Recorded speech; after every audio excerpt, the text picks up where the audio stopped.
सदगुरुदेव की जय। सदगुरु श्री कबीर साहब जी कहते हैं, जिसके पास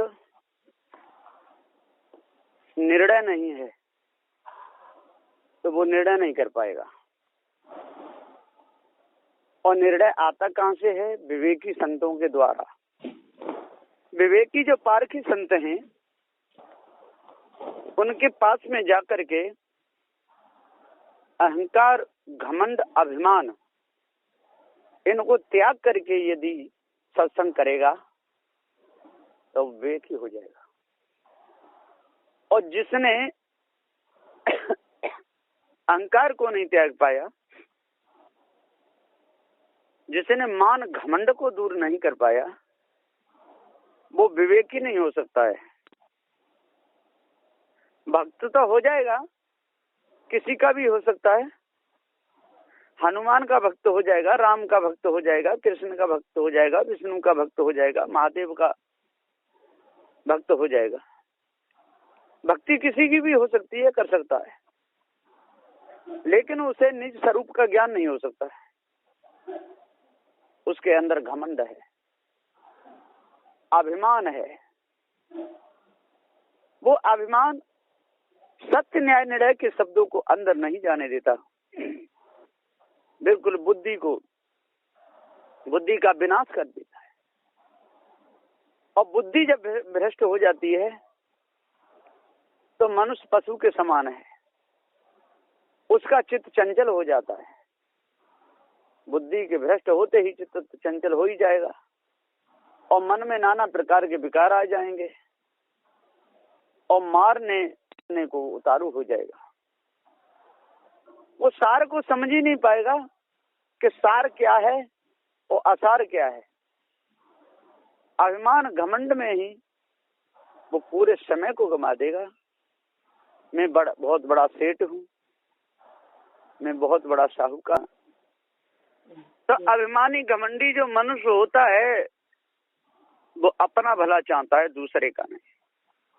वो अपनी बात मनमाना चाहता है, दूसरे की नहीं।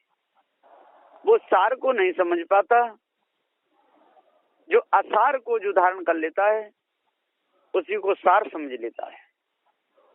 जो हृदय की उठी हुई जो कल्पना है, उस कल्पना का ही गुलाम बन के वो मरना चाहता है, कितना भी समझाओ। यदि उसको समझाया जाए कि भाई तू अजर अमर अखंड है, तेरे ऊपर कोई ईश्वर परमात्मा नहीं है, तो वो लड़ने को तैयार हो जाएगा, मारने को तैयार हो जाएगा। और भेद जो समझ लेगा, जो सही न्याय को समझ लेगा, अविनाशी चेतन जीव है, इसके ऊपर कोई ईश्वर परमात्मा नहीं, समझ लेता है। जो सही न्याय को जो समझ लेता है, वो कभी भी किसी को धोखा नहीं देगा। कभी लड़ेगा नहीं, कभी झगड़ेगा नहीं, कभी मारेगा नहीं, कभी पीटेगा नहीं, और मुख से अंट संट उल्टे सीधे वचन भी नहीं कहेगा। वो कभी नहीं कहेगा कि आप पर्वत की पूजा करो, नदियों की पूजा करो, कि पत्थर की मूर्तियों की पूजा करो, कि उस पर घी दूध चढ़ाओ, हवन करो, यज्ञ करो, उनमें आहुति दो। ऐसा वो कभी नहीं कहेगा, क्योंकि उसे सत्य का ज्ञान हो गया। सत्य का जिसे ज्ञान पूरा हो जाता है, वो कभी किसी को न लड़ाता है, न झगड़ाता है, न स्वयं लड़ेगा। वो न्याय करेगा और न्याय में जो सत्य ठहरेगा उसी को मान लेगा।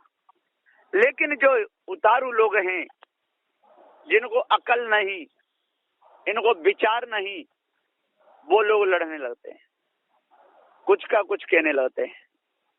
वो तो कुछ भी कहते हैं। पृथ्वी नहीं होती तो तेरा क्या होता, जल नहीं होती तो तू प्यासा मर जाता, अग्नि नहीं होती तो ठंडे न मर जाता, वायु नहीं होती तो वायु के बिना मर जाता, आकाश नहीं होता तो कहाँ डोलता।